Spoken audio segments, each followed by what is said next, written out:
સમાચારોમાં આગળ વાત કરીએ તો સમાચાર વડોદરાથી સામે આવી રહ્યા છે, જે વડોદરાની કલેક્ટર કચેરીને બોમ્બથી ઉડાવી દેવાની ધમકી આપવામાં આવી।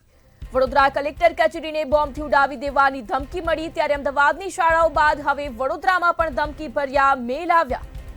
ત્યારે કલેક્ટર કચેરીને ધમકીભર્યો ઈમેલ મળતા ખળભળાટ મચ્યો। અમદાવાદ બાદ હવે વડોદરા ખાતે પણ આ પ્રકારની ધમકી આપવામાં આવી। 1 વાગ્યા સુધીમાં કચેરી ખાલી કરજો, નહીં તો ઉડાવી દઈશું। બોમ્બ સ્ક્વોડ અને ડોગ સ્ક્વોડની ટીમો દ્વારા આ મામલે ચેકિંગ શરૂ કરવામાં આવ્યું। ત્યારે Akota police, SOG Vadodara crime branch પણ તુરંત ઘટના સ્થળે પહોંચ્યા હતા।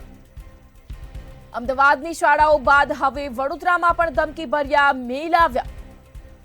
ત્યારે કલેક્ટર કચેરીને ધમકીભર્યો ઈમેલ મળતા ખળભળાટ મચ્યો। ત્યારે 1 વાગ્યા સુધીમાં કચેરી ખાલી કરજો, નહીં તો ઉડાવી દઈશું તેવો મેલ આવ્યો। ગુજરાતમાં આજે ઈમેલ દ્વારા સરકારી મિલકતોને ઉડાવી દેવાની ધમકી મળી છે। સવારે અમદાવાદ શાળાઓ અને ત્યારબાદ વડોદરા કલેક્ટર કચેરી।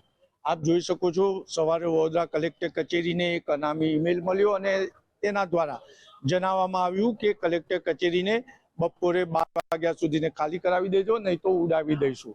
ત્યારે હાલ વડોદરા કલેક્ટર કચેરીની સઘન સુરક્ષા તપાસ કરવામાં આવી રહી છે અને મહત્વની બાબત છે કે સઘન સુરક્ષા હેઠળ બોમ્બ સ્ક્વોડ, ડોગ સ્ક્વોડ અહીંયા ચેકિંગ કરી રહ્યો છે અને મહત્વની બાબત એવી છે કે હાલ ડીસીપી ઝોન 2 સહિતનો સ્ટાફ અહીંયા પહોંચી ગયો છે।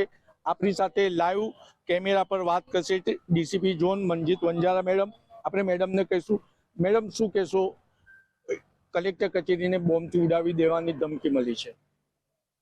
કલેક્ટર કચેરીમાં બોમ્બથી ઉડાવવાની ધમકી સવારના વહેલા પરોઢમાં કલેક્ટર કચેરી દ્વારા પોલીસ વિભાગને જાણ કરવામાં આવેલી હતી।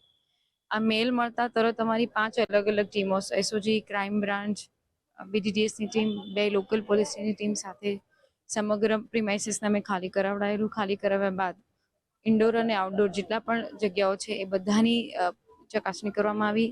સાથે સાથે જે કચેરીમાં રાત્રે રોકાયા હતા અને સવારે અત્યારે હાલ જે જરૂરી સ્ટાફ છે કે જેની પાસે ચાવી વગેરે હોય એમની પણ પૂછતાછ થઈ રહી છે અને અત્યારે હાલના સમય સુધીમાં લગભગ સવારના વહેલાથી લગાડીને લગભગ 11:30 થાય છે ત્યાં સુધીમાં અત્યારે હાલ તો કોઈ શંકાસ્પદ વસ્તુ ધ્યાને નથી આવી, પણ પોલીસ સંપૂર્ણ સતર્કતાથી આ તપાસ આગળ કરી રહી છે।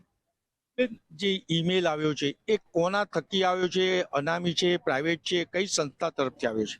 એ અમારી એક ટેકનિકલ ટીમ તપાસ કરી રહી છે। હું અત્યારે હાલના સમયમાં પુષ્ટિ કરીને ના કહીશું કે કઈ સંસ્થાએ આ મેલ મોકલ્યો છે।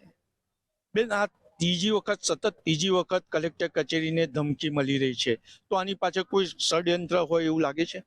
આ અત્યારે હાલના સમયમાં હું ના પુષ્ટિ કરી શકું કે આ ષડયંત્ર છે કે આ સાચી વસ્તુ છે, કારણ કે પોલીસ કોઈ પણ વસ્તુને સામાન્ય રીતે નથી લેતી, હંમેશા એને એક સતર્કતાથી જ ચેક કરતી હોય છે। એટલે અમે આ કોઈ લાઇટલી નથી લેતા અને બહુ સઘન ચેકિંગ, ઝીણવટભર્યું ચેકિંગ કરતા હોય છે અને હંમેશા આને એક સિરિયસ એંગલથી જ લેતા હોય છે।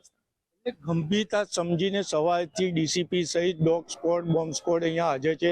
ત્યારે મહત્વની બાબત એ છે કે વારંવાર હરની એરપોર્ટ હોય કે કલેક્ટર કચેરીને ઉડાવી દેવાની ધમકી મળે છે, પરંતુ ક્યાંક આવા આરોપીઓ સામે સખ્ત કાર્યવાહી નથી થતી। એના જ કારણે નાગરિકો સહિત સરકારને ભોગ બનવું પડે છે।